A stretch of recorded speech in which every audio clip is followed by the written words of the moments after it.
Amados irmãos, em Cristo Jesus, vamos abrir nossas Bíblias e meditar na palavra de Deus.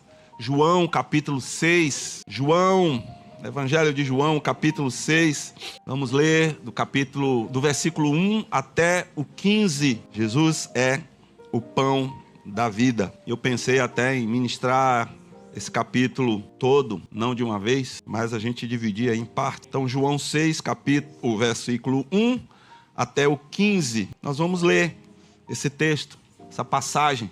Jesus é o pão da vida. E ele mostrou isso, como no Evangelho de João. João escreve e ele mostra, ele narra os milagres de Jesus, os sinais que Jesus fez, justamente para mostrar que ele é o Filho de Deus, para mostrar que Jesus é Deus. E ele mostra aqui nesse sinal da multiplicação dos pães. Mas eu pergunto, será que este sinal foi suficiente para que todos que ali estivessem crescem no Senhor Jesus como Filho de Deus? Vamos ver isso, né? Então vamos lá. O texto diz assim: depois destas coisas, atravessou Jesus o mar da Galileia, que é o de Tiberíades. Seguia-o numerosa multidão, porque tinham visto os sinais que ele fazia na cura dos enfermos. Então subiu Jesus ao monte e assentou-se ali com os seus discípulos. Ora, a Páscoa, festa dos judeus, estava próxima. Então Jesus, erguendo os olhos e vendo que grande multidão vinha ter com ele, disse a Filipe: onde compraremos pães para lhes dar a comer? Mas dizia isto para o experimentar, porque ele bem sabia o que estava para fazer. Glória a Deus. Respondeu-lhe Filipe: não lhes bastariam 200 denários de pão para receber cada um seu pedaço? Um de seus discípulos, chamado André, irmão de Simão Pedro, informou a Jesus: está aí um rapaz que tem 5 pães de cevada e 2 peixinhos.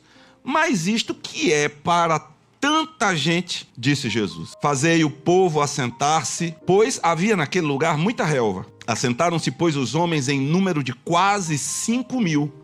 Então Jesus tomou os pães e, tendo dado graças, distribuiu-os entre eles, e também igualmente os peixes, quanto queriam. E quando já estavam fartos, disse Jesus aos seus discípulos: recolhei os pedaços que sobraram, para que nada se perca. Assim, pois, o fizeram e encheram 12 cestos de pedaços dos 5 pães de cevada que sobraram aos que haviam comido. Vendo, pois, os homens o sinal que Jesus fizera, disseram: este é verdadeiramente o profeta que devia vir ao mundo. Sabendo, pois, Jesus que estavam para vir com o intuito de arrebatá-lo para o proclamarem rei, retirou-se novamente sozinho para o monte.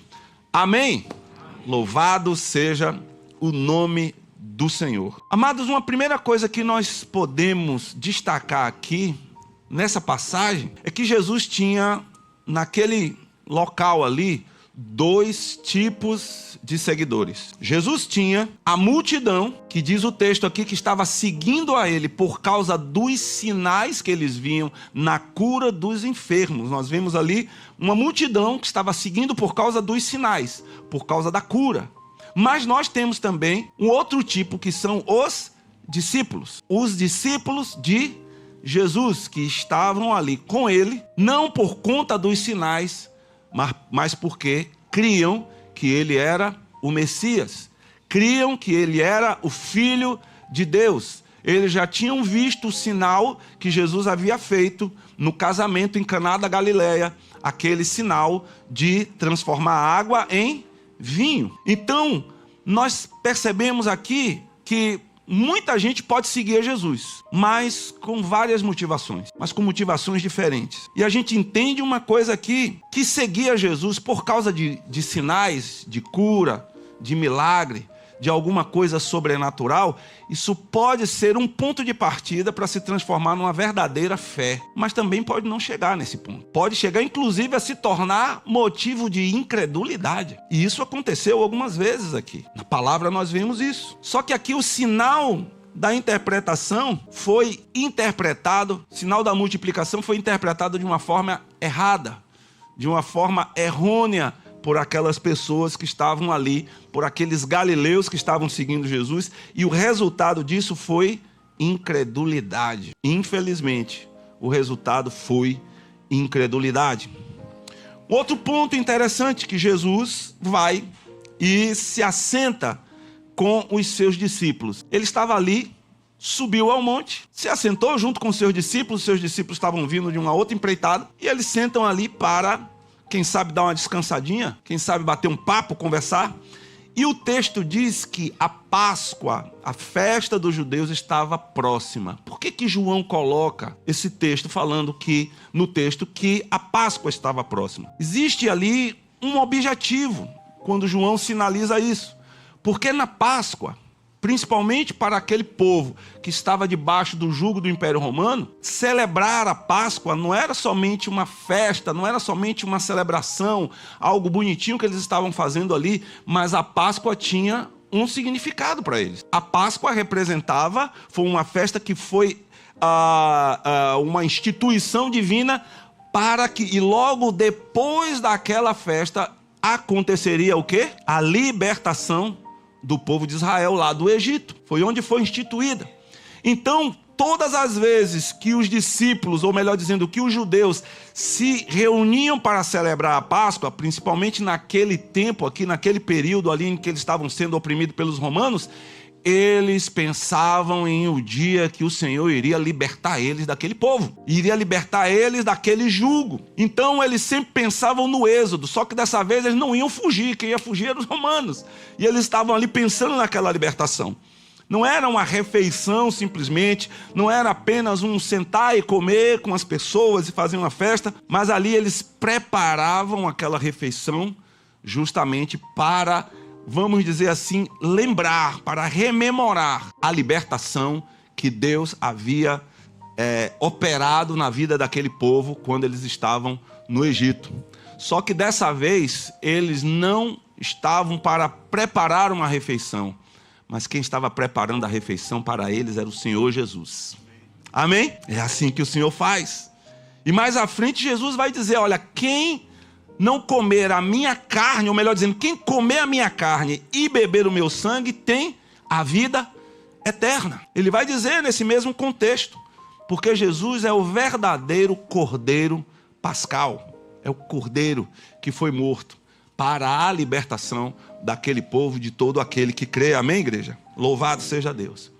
Em terceiro lugar, a gente vê aqui que Jesus pergunta para Filipe. Ele pergunta para Filipe, pergunta ali para os seus discípulos, como alimentar aquela multidão. Ele pergunta, e o texto é claro, quando ele diz assim, que ele perguntou para quê? Para o experimentar, para testar. Vamos ver se você já tem a mente, né, do Filho de Deus. Se você já está aprendendo a andar comigo. Quando a gente estava lá em Caná da Galileia e faltou vinho, eu fui lá, mandei pegar as talhas de água, tal, transformei a água em vinho. E agora, vamos ver se você já está com essa cabeça, se você já pensa do jeito que eu penso. E aí o Senhor experimenta e diz assim, Filipe, vamos dar de comer para esse povo? Filipe, Senhor, não dá.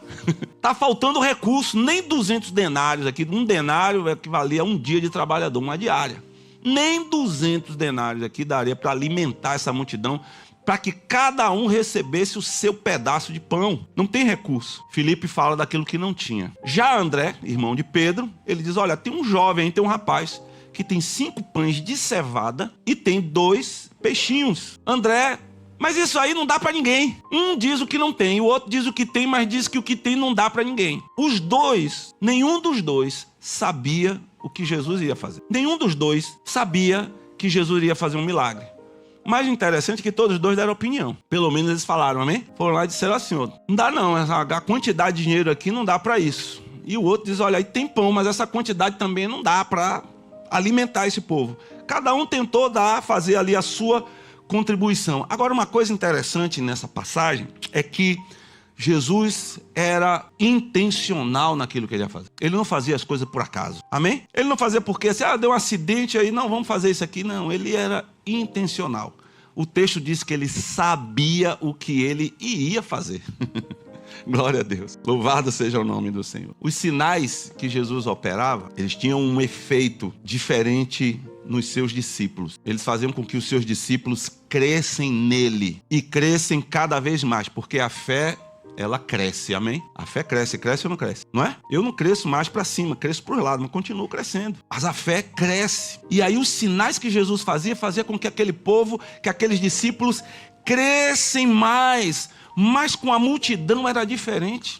Às vezes os sinais que Jesus fazia no meio da multidão fazia com que eles duvidassem ainda mais de Jesus. Descressem ainda mais de Jesus. Parece estranho, não é? É muito estranho. Mas cada vez que Jesus fazia um sinal para aquela multidão, muitos deles, mas muito mesmo, eles acabavam descrendo, acabavam rejeitando, acabavam até mesmo querendo matar Jesus, prender Jesus. Era motivo de tropeço, era motivo de escândalo. Por exemplo, Jesus ressuscitou a Lázaro. Lázaro estava morto há quantos dias? 4 dias, já estava cheirando mal. O Senhor Jesus vai lá, ressuscita Lázaro, e o que é que acontece? A Bíblia, ele disse assim, Jesus, antes de ressuscitar Lázaro, diz assim: Senhor, graças te dou, porque sempre me ouves. Mas eu estou dizendo isso, Senhor, não é porque eu preciso isso para mim, não, mas é para esses que estão comigo, para os meus discípulos, para que eles possam ouvir e para que eles possam crer. O que aconteceu ali quando Lázaro foi ressuscitado? Aconteceu que as autoridades ficaram mais preocupadas ainda e acreditavam menos em Jesus. Diz assim: a gente tem que matar ele, a gente tem que acabar com ele, e esse Lázaro também, a gente precisa dar cabo dele, porque o povo está vindo, o povo está crendo. Ou seja, gerava muito mais rejeição, muito mais incredulidade da parte deles.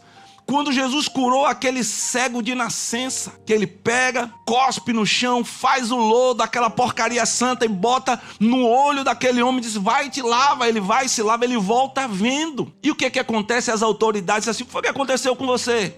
Não, um homem veio, passou lodo no meu olho, mandou eu me lavar e eu estou vendo. Se dê glória a Deus, porque esse homem aí, não é ninguém, olha, se esse homem não é, se ele é profeta, se ele não é, o que você acha desse homem? Eu acho que ele é profeta. É profeta nada, dê glória a Deus, não sei o quê. E ele disse: não, eu só sei de uma coisa, eu era cego e agora eu estou vendo. E aí chamaram os pais: esse menino era cego mesmo? E os pais diziam: olha, é nosso filho, nasceu cego, agora como ele está vendo eu não sei. Mas é filho de vocês mesmo? Quer? Eu mostro aqui o registro do nascimento, DNA, essas coisas. Quer? A gente vai no ratinho, faz a prova, faz o DNA, faz tudo aqui. Mas era cego, era. E aí os pais com medo disseram assim: vai, pergunta ele tem idade, já é grande. Não quero saber dessa conversa, não me meta nesse rolo não. E cai fora: meu filho, você, fala aí, dá glória a Deus aí. Eu disse: meu filho, eu já falei para vocês. Eu era cego, eu agora estou vendo. Esse homem passou lodo nos meus olhos, mandou me lavar, eu estou cego. Vocês querem ser discípulo dele? Discípulo dele seja tu, infeliz. Você é nascido em pecado, está querendo ensinar, vai-te embora. Gerou incredulidade na vida deles. Aquele homem com a mão mirrada estava na sinagoga, Jesus disse: venha para o meio. Ele foi para o meio, estenda a mão, curou. Aí o povo diz assim: venham para cá, dia de sábado, um dia de... venha para outro dia. Aquela mulher encurvada há não sei quantos anos, Jesus veio, endireitou a mulher, expulsou o capeta que estava no cangote dela.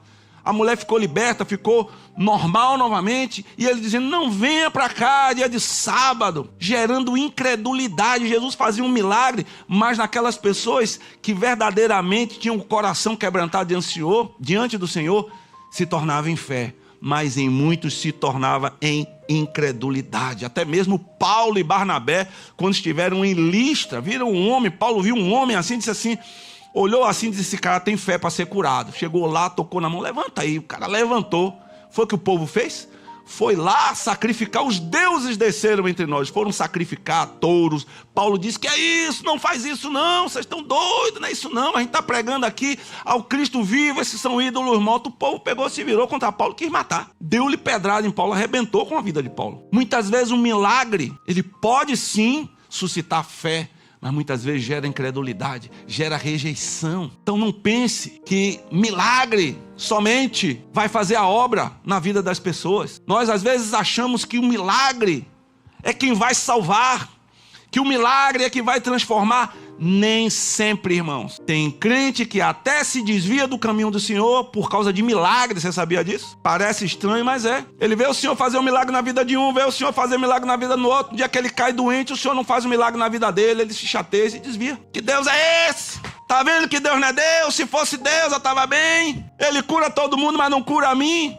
Gerou uma rejeição, porque aquela pessoa fica achando que a aceitação de Deus é porque ele faz um milagre. O amor de Deus só está ali porque ele faz milagre. Por isso que tem muita gente aí que a gente percebe sem o entendimento do evangelho, que fica dizendo, se Deus é tão bom assim, por que ele deixa as pessoas sofrerem? Elas querem ligar ao milagre, a estar fazendo coisa, a estar ali. E é por isso que muitas vezes isso gera incredulidade. Mas no coração daqueles que verdadeiramente são chamados pelo Senhor, gera fé, gera salvação, gera transformação, gera amor a Deus, gera arrependimento, transformação de vida, gera novo nascimento. Louvado seja Deus. Mas seguindo aqui, nós vemos que Jesus pega aqueles 5 pães de cevada e dá graças a Deus. Ele parte e dá graças a Deus. O pão de cevada era um pãozinho barato, era o pão dos pobres, era o pão do pobre, era um pãozinho muito simples, 30 centímetros de diâmetro, não dava nem para cortar, tinha que ser partido, era um pãozinho muito simples, era o pão do pobre, ou seja, tinha pouco, ainda não era aquele pão de boa qualidade, não era o pão, né, aquele senhor pão ali, o pão feito pela nossa irmã Isabel, a filha de irmã Edna, que a gente come aquele pão ali, sai falando em línguas, que é um pão maravilhoso, oh aleluia, né? Era um pãozinho simples, e que Jesus dá graças, mesmo pelo pouquinho, e mesmo não sendo aquele senhor pão, né?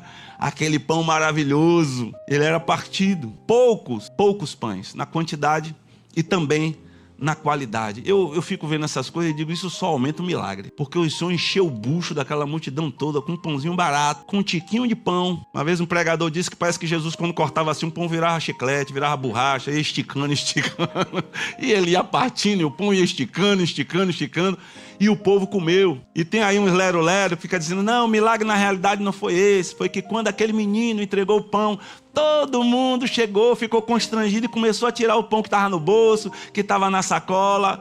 Ô, incrédulo do capeta.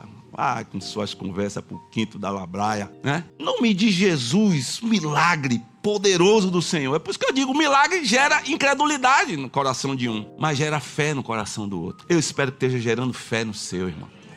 Em nome de Jesus. E aí depois que ele dá graças, parte, todo mundo se alimenta, o Senhor manda recolher as sobras.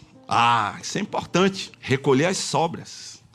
Recolher as sobras. Isso é uma lição maravilhosa para a vida da gente. Deus está fazendo milagre na tua vida? Está te dando fartura? Está te dando do bom e do melhor? Está te abençoando muito ou pouco? É muito ou pouco? Se não é muito, não precisa mentir não. Fica à vontade. Quer dizer, não, tá dando.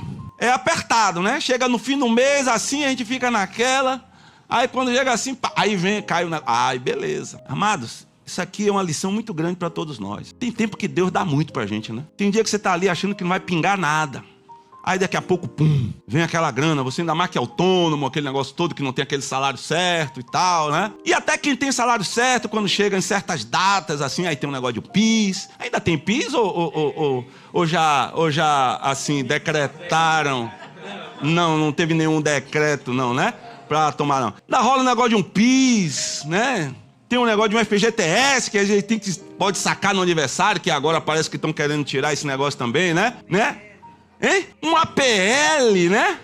Vem um APL, chega assim, final do ano, aí a participação nos lucros, né? Tem uns irmãos que estão assim voando, não sei nem o que é isso. PL é o quê? PL é o quê? É pau no lombo dele? É o que é isso, né? Às vezes a gente nem sabe. Aí quando cai aquele bocado, você vai torrar. É ou não é? Agora que eu vou comprar meu celular novo, agora que eu vou comprar não sei o quê. Aí sabe como é, né? O celular endemoniado, ele já começa a apresentar um monte de oferta pra você. Toma aí, ó. Não era isso que tu queria? Vai. Você começa a olhar, eu quero isso. Amados, olha que coisa interessante. Quando Deus faz milagre na vida da gente, Jesus faz esse milagre, ele manda recolher as sobras. Sabe o que o Senhor está falando aqui para a gente? Está mostrando para a gente? Quando você tiver demais, guarde a sobra. Não gaste a sobra, não. Primeiro faz o Pix, né? O dízimo. Primeiro faz o Pix do dízimo. Não saia torrando. Você não sabe o que pode acontecer amanhã. Você não sabe o que pode acontecer daqui a um ano, daqui a um mês. Eu não estou dizendo para você andar com medo agora, assim, naquele mão de vaca, casquinha, que tem um escorpião no bolso, que você tem medo até de meter a mão, né? Mas aprenda a viver com as sobras, a recolher as sobras, a guardar as sobras. Tem muita gente enrolada aí por causa disso. Porque quando recebe uma sobrinha assim, o dinheiro vem, pinga aquela grana, você aí já fica doido, a mão coça, né? Você já fica empolvorosa. Onde é que eu vou gastar esse dinheiro, essa sobra aqui, meu pai? Me ajude, meu Deus. Aí o inimigo manda aquela promoção para você. Eita, meu Deus, tá em promoção, mas mulher, mas homem, tu não precisa disso. Eu sei que eu não preciso, mas tá barato, é uma oportunidade. Tá com desconto, mas se você não comprar, o desconto é maior, não é? Se você não comprar, o desconto é maior, já dizia Julius. Então tenha cuidado. Não esbanje. Não esbanje, porque uma hora pode faltar. Deus está fazendo um milagre na sua vida. Recolha. Faça igual José fez. José do Egito, na época das vacas gordas, o que foi que ele disse para o faraó? Faraó, guarda aí a quinta parte. 20% do que for, você guarda. Porque lá na frente vai faltar. Lá na frente vai faltar. Tem gente que acha que porque Jesus faz milagres, ele pode viver como se não houvesse amanhã. Despreocupado. Não faz uma reserva, não guarda um dinheiro, não é austero. E aí vive assim, despreocupado. Irmãos, milagre é uma coisa esporádica. Não é todo dia não que tem milagre. É todo dia que tem milagre? A gente que fala assim, não, todo dia, o maior milagre da minha vida, todo dia eu acordo, né? Acordo, feliz, tal. Amém, a benção. Mas milagre não é todo dia, não. O povo estava no deserto 40 anos, tinha milagre, tinha água que vinha de uma rocha, tinha uma nuvem que cobria o povo lá, fazia, quem sabe, uma sombra. De noite, no frio do deserto, tinha uma coluna de fogo, tinha maná. Até se o infeliz murmurasse, tomasse uma mordida de cobra, tinha uma serpente de bronze para você olhar e ficar curado. Mas quando chegou lá na terra prometida, a água ainda estava dando, a rocha ainda estava dando água, ainda estava chovendo maná, tinha? Ainda? A coluna de fogo estava lá ainda? Tinha nuvem de glória lá? Aquela nuvem lá acompanhando o povo? Não. Isso é porque a gente precisa entender, precisa aprender que milagre é algo esporádico. Milagre é algo extraordinário. O ordinário, a gente precisa aprender a lidar com o que a gente tem. Guardar, economizar, não ser esbanjador, não ser perdulário. Ter essa tranquilidade com aquilo que a gente tem. Porque até... Tem gente que diz assim, porque eu dou o dízimo, né? Eu dou o dízimo, eu dou lá 10%. A gente nem usa muito essa nomenclatura aqui de dízimo, a gente fala de semeadura. Aí você chega e diz assim, porque eu dou o dízimo, o resto é meu. Não, o resto é do Senhor também. Você acha que você não vai dar conta dos 90%, se é que você dá 10%? Ou 20%, 30%, não sei quanto é que você dá. Depende de cada um, dá quanto propôs no coração. E você acha que o resto é de quem? O seu tempo é de quem? Você vai prestar conta ou não vai? A gente vai prestar conta. Nós vamos prestar conta de tudo ao Senhor, daquilo que nos sobra, daquilo que esbanja. Muitas vezes a gente vai prestar conta, a gente tem que saber disso. Então, milagre não é algo que acontece toda hora na vida da gente. Mas aqui eu pergunto, qual foi a reação daquela multidão ao ver o sinal que Jesus fez na multiplicação dos pães? A multidão creu, mas não creu. É estranho, né? Creu, mas não creu. O texto diz que eles creram, mas eles não creram. Creram e não creram. Eles creram em Jesus como um profeta. Não foi isso que eles disseram? Quando lhe viram, eles creram em Jesus. Esse é o profeta que haveria de vir. Que profeta era esse? É o profeta de Deuteronômio 18:15. Que Moisés disse, o Senhor levantará lá na frente um profeta semelhante a mim. A ele, fale, crente. A ele escutareis. A ele ouvireis. A pressão é tal, né? A ele ouvirás, né? A ele vocês vão ouvir. Eles creram em Jesus como profeta. Mas onde é que tem a parte que eles não creram? Porque eles quiseram fazer de Jesus um rei. É aí que está o problema. Eles queriam fazer de Jesus rei. E nesse ponto a gente vê a força do movimento zelote ali na Galileia, tentando fazer Jesus rei. Se lembre que estava próximo da Páscoa. Eles estavam dizendo, vai ter a festa da Páscoa, aquela festa que nós nos lembramos que o Senhor nos libertou dos egípcios. E quem sabe, numa Páscoa dessa, o Senhor nos liberta dos romanos também. E eles estavam ali, vamos proclamar ele rei. Então eles não creram em Jesus como Filho de Deus. Não creram em Jesus como o verdadeiro profeta. Eles creram em Jesus para cumprir os anseios políticos, os anseios nacionalistas deles. Então, eles não estão se achegando a Jesus por reconhecer os seus pecados. Eles não estão ali se aproximando de Jesus e querendo fazer de Jesus um rei por conta de dizer assim, nós somos pecadores, nós andamos desgarrados como ovelhas que não tinham pastor, nós estamos perdidos em nossos pecados. João Batista anunciou e disse, arrependei-vos. João Batista pregava o batismo do arrependimento, para que nós nos preparássemos para encontrar com o Messias. Nós queremos o Senhor governando sobre as nossas vidas. Nós queremos o Senhor porque somos pecadores, porque estamos perdidos, porque sem o Senhor não somos nada. Eles não estavam com esse coração ali diante do Senhor. Eles queriam colocar um rei para satisfazer os seus anseios políticos. Eles estavam buscando um salvador político, um salvador para a nação, simplesmente para tirar os romanos dali. Não havia quebrantamento, não havia arrependimento, não havia consciência de pecado, não havia medo de condenação, não havia esse tipo de pensamento. Eles não queriam um rei para governar suas vidas, eles queriam um rei para tirar os romanos dali do lugar. Eles não queriam um rei para destronar o ego do coração deles. Eles estavam apenas querendo um rei para resolver o problema nacionalista deles. E a palavra de Deus é clara em Mateus capítulo 7, versículo 21. Por que me chamais Senhor, Senhor, e não fazeis o que eu vos mando? Nem todo aquele que me diz Senhor, Senhor, entrará no reino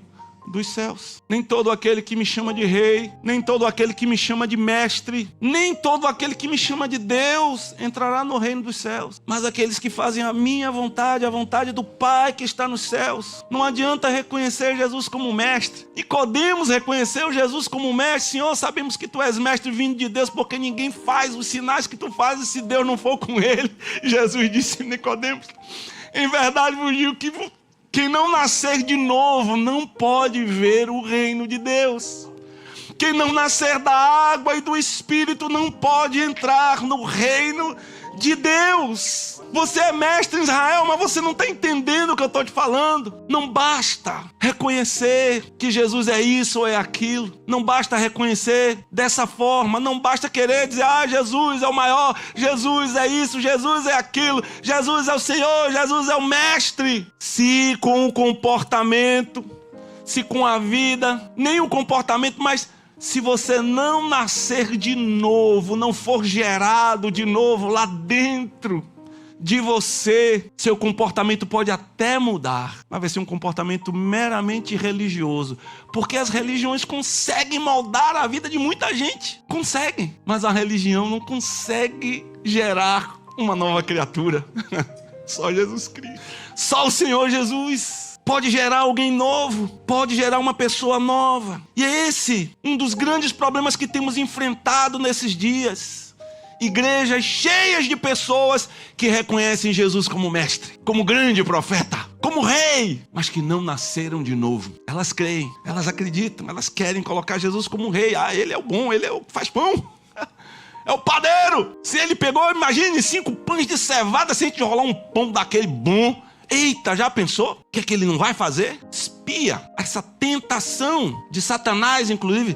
Faça com que estas pedras se transformem em pães. Se tu és o Filho de Deus, faça com que essas pedras se transformem em pães. E Jesus disse, nem só de pão viverá o homem, mas de toda palavra que sai da boca de Deus. Sai da boca de Deus. Queridos, Jesus fugiu daquela aclamação, é o que o texto diz. Foi embora, queriam proclamar ele rei, ele caiu fora. Se retirou novamente, foi lá para o monte. Subiu novamente, foi embora.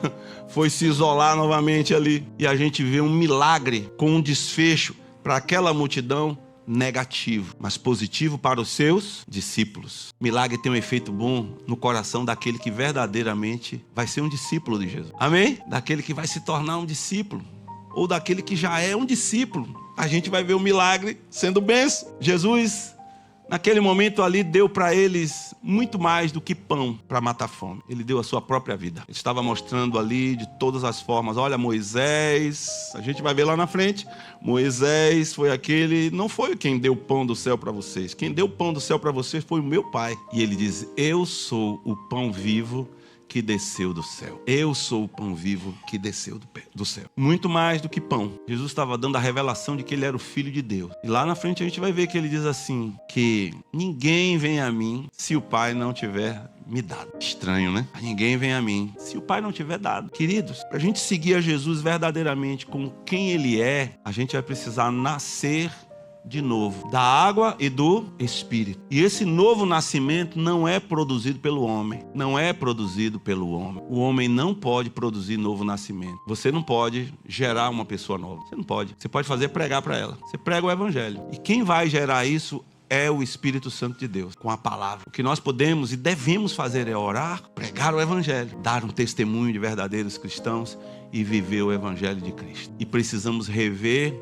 a nossa vida. Você está seguindo a Jesus por quê? É porque os seus pais eram crentes? Porque você tem essa religião? Porque é legal o grupinho com que você anda na igreja? Ou você está atrás de Jesus porque ele te dá pão? Ah, na hora que eu estou aflito, Jesus me socorre. Quando eu estou sem pão, ele vem para mim. Eu peço a ele, ele me dá pão, me dá peixe, me dá água, me faz tudo. Mas é só. E o seu coração, a sua vida?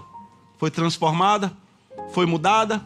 Você quer um rei para quê? Para te ajudar nos seus momentos difíceis? Ou você quer um rei para governar a sua vida? É isso aí que Jesus vem fazer. Se isso não acontece na sua vida, você está igual a essa multidão. Se você é um crente e está andando assim, você está igual àquela multidão. Você quer apenas alguém para resolver os seus problemas, sejam políticos, sejam financeiros, sejam problemas dos seus relacionamentos, seus problemas emocionais. Você está triste, está deprimido, está com ansiedade, está com isso, está com aquilo, com qualquer coisa. Aí diz, Jesus, me socorra, eu vou orar e Deus vai me abençoar. É isso que muitas vezes nós estamos buscando Jesus com a mesma motivação daquele povo, com aquela mesma atitude. Eu estou buscando o evangelho da prosperidade, para eu ficar rico.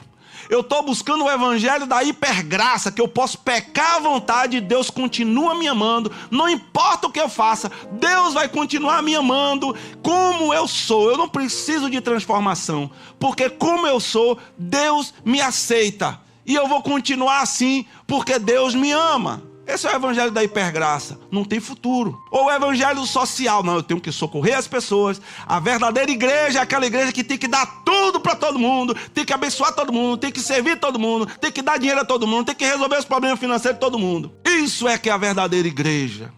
A igreja sendo igreja. Não, irmão. Não é esse tipo de evangelho que Jesus veio trazer. Jesus fazia muitas dessas coisas, vamos dizer assim. Mas isso não é o centro do evangelho. Porque muita gente assim continua sendo aquela pessoa idólatra. Ela está no centro da vida. Os desejos, as necessidades, as opiniões, os conceitos dela é quem manda, é quem governa. Jesus fica na periferia, mas no centro manda eu, meu ego. Eu sou o dono da minha vida. Eu faço o que eu acho que deve ser feito, eu acho que é o melhor. Sou eu não respeito igreja, eu não respeito pastor, eu não respeito líder, eu não respeito ninguém. Meu negócio é com Deus. Conversa fiada. Você mesmo manda na sua vida. E é por isso que às vezes a gente vê assim na igreja tanta gente pipinada, tanto problema, tanto fuzuê, que a gente não sabe às vezes onde é que está. Que é a igreja mesmo? O que é isso aqui? É a igreja ou a sinagoga de Satanás? Porque os crentes não nasceram de novo e estão buscando a Jesus por conta disso. Aí tem essas brigas, essas coisas todas. Então o fato de Jesus muitas vezes não fazer um milagre na sua vida,